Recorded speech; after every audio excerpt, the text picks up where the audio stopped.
بعد خروج تونس من دور ثمن النهائي أمس أمام مالي تحديدا، الاتحاد التونسي ينهي التعاقد مع سامي الطرابلسي والجهاز الفني للمنتخب بعد الخروج. إذن الاتحاد التونسي يا فتحي لكرة القدم يعلن إنهاء التعاقد بالتراضي مع مدرب سامي الطرابلسي وكامل الإطار الفني للمنتخب. والله خبر كان منتظر، بقى التوقيت نتاعو مش منتظر. التوقيت نتاعو مش منتظر لسبب بسيط، وانه في بالي فما اعضاء الاتحاد التونسي، فما اللي مازالوا في المغرب، فما كيفاش اجتمعوا عن بعد. البارح ماذا طلبت بالتقييم؟ استمعت لسامي الطرابلسي، تشكياته، لماذا، في اي ظروف عمل، التقرير نتاعو الفني، هل ساعدتوه، ما هي الاجواء التي اشتغل فيها، هل ان سامي ربما لم ينجح كمدرب، هل وفرتوا له انتم الامكانيات باش ينجم ينجح؟ الاقاله هذه مش اقاله، احنا عندنا في تونس طلاق بالتراضي. امس ذكرت انت طلبت، قلتها لك الكلمه، واليوم قلت لك راهو نسمع سامي راهو هما طلاق بالتراضي معناها، وهذا اللي يقع عاده. طيب الاسئله اجاباتها لا سامي الطرابلسي وكامل الاطار الفني هما الشجره التي تحجب الغابه. غابة من المشاكل، غابة من التحديات، غابة من المراجعات، غابة من ألف حاجة وحاجة في الكرة التونسية يجب مراجعتها.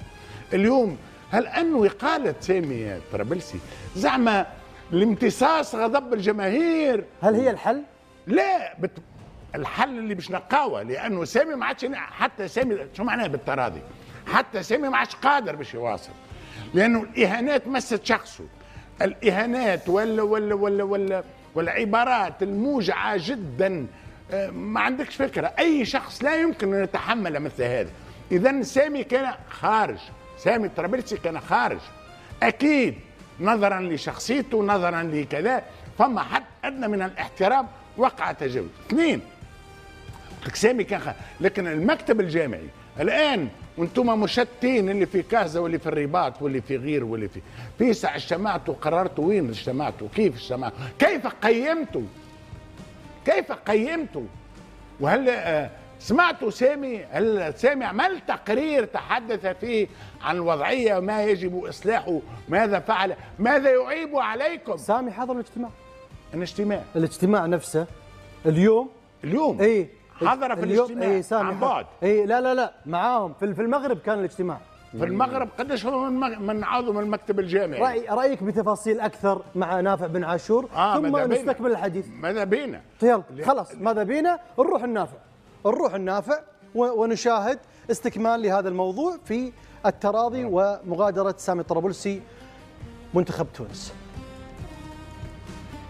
مساء الخير مشاري. طبعا ربما هذه الإطلالة الأخيرة من مقر إقامة المنتخب التونسي في الرباط. المنتخب التونسي سيغادر غدا الرباط بعدما جاء اليوم صباحا من الدار البيضاء، طبعا بعد الخروج من هذه البطولة التي بنى عليها الفريق وكذلك الجمهور التونسي الشيء الكبير، لكن خيبة أمل جديدة بالخروج منذ ثمن نهائي. لكن الخبر اليوم هو إقالة، أو ليس بإقالة، هي اتفاق على فك الارتباط بالتراضي بين اتحاد الكرة التونسي والمدرب سامي الطرابلسي.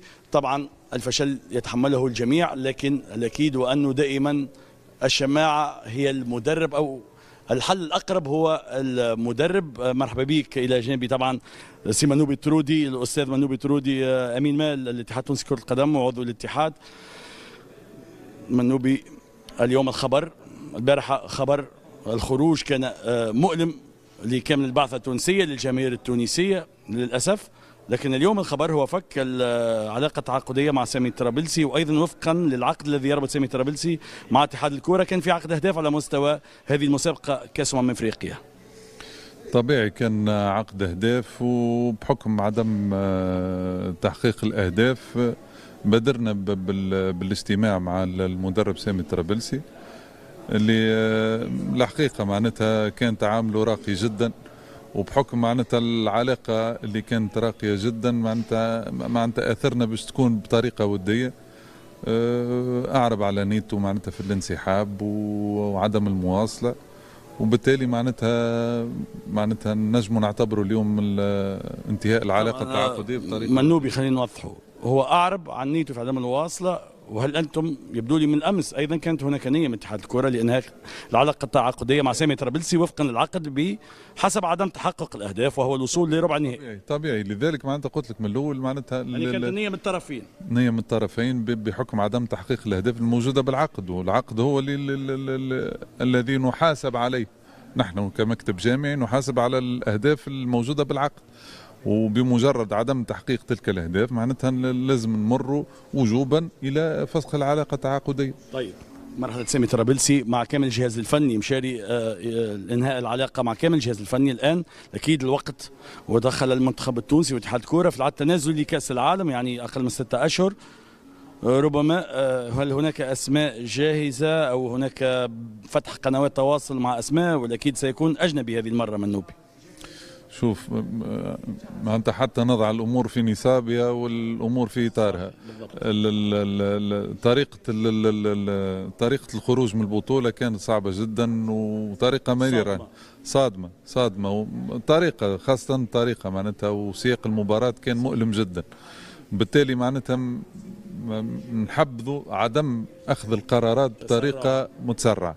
بالتالي معناتها صار اليوم اجتماع مع اعضاء المكتب الجامعي، وان شاء الله معناتها يوم الجمعه والسبت يتم الاجتماع الثاني بين معناتها اونتر يعني في هذه الظرفيه سيقع تجهيز قائمه من طرف الاداره الرياضيه والمدير الفني طبعا قائمه في الاسماء المدربين، وش نتجه نحو القرار في تسميه مدرب جديد. وقبل ما تسني معناتها الجنسيه ما زالت ماهيش مطروحه. الاتجاه سيكون أجنبي. الاتجاه سيكون أجنبي، غادر لأنه لم يحقق الأهداف. احترام كبير لسامي طرابلسي. الجمعة أو السبت القادم سيكون اجتماع آخر للجمعية التونسية. بالطبع هذا أمر، لكن شوف أنا لو يظنوا لحظة وأنه إقالة أو الاتفاق بالتراضي، وأنا قلت من الأمس راه سامي باش يمشي، سامي طرابلسي باش يمشي لأنه وصلنا لحد معناها من الإهانات كذا. هل انه سامي طرابلسي هو المشكله في كره القدم التونسيه؟ سامي طرابلسي وقتها جاء عنده 8 شهور او 10 شهور وكان درب قبل الفريق التونسي. هل انه سامي طرابلسي هو المشكله؟ صحيح انت تسرعت في الاعلان لانه كنت نجم تنتظر. انا اللي حاجتي به وهذا المهم وهذا ما ينتظره التوانسه يا مكتب جامعي باش تقول لنا ما هي حقيقة ما حصل مع الفريق الوطني. راهو نسمع في أخبار تقول لك فوضى عارمة، نسمع في أخبار من ناس مقربة جدا من الفريق فوضى عارمة في الجو العام في وسط الفريق، في العلاقات بين اللاعبين، في العلاقات بين المدرب وبعض أعضاء المكتب الجامعي، بين سامي طرابلسي وبعض الأعضاء. هو البارح حنا باع المجبري لما قال في كرة القدم تونس متأخر 10 سنوات. متأخر 10 سنوات في كل شيء. قال في تونس نحن المبرشة، أنا اللي كرة القدم نحن المبرشة ونخدموا شوية. أنا نقول له نتكلموا برشا ونفعلوا شوية، وأنا نقول له نوعدوا برشا وما نحققوا شيء. هل أنه سامي طرابلسي مشكلتنا راهو نحطوا الملفات على الطاولة. يبدو أنه فما اجتماع مع وزير الرياضة في تونس معناها يوم الأربعاء، ماذا بينا بربي تحلوا الملفات ولكن يعني تخفيف الضغوطات ولا كان يعني هو الحل؟ شوف في كلمه ولا امتصاص غضب الشارع؟ لا امتصاص غضب الشارع هذا اكيد لانك انت في المغرب تاخذ القرار، اتفقنا متفقين حتى احتراما للناس. روح مع عائلاتهم واعلن القرار نتاعك، معناه امتصاص الغضب. ولكن انا ما أطالبه من السيد سامي طرابلسي الذي أحترمه كشخص ونقول له ربما كمدرب فريق وطني التجربة ما كانتش ناجحة، عمري ما نقول فاشل. وين التقرير نتاعك؟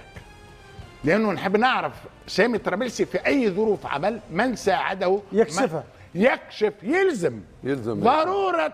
جميل. وهذا التقرير لازم الناس تسمع به ونعرف يزيونا من الخدمة في الخفاء. طيب يصلح أجنبي أم محلي؟ مشكلة ما يصلح الاسم لأن نافع ذكر أجنبي اجنبي سيكون أجنبي. اجنبي اجنبي. أكيد. بص الكره المنتخب التونسي بقى له عقود بيدور في حلقه مفرغه. تخيل سامي الطرابلسي، البنزرتي، نبيل معلول، ارجع تاني نبيل معلول، البنزرتي، سامي الطرابلسي، وبينهما بعض المتخللات يعني بعض المتفرقات.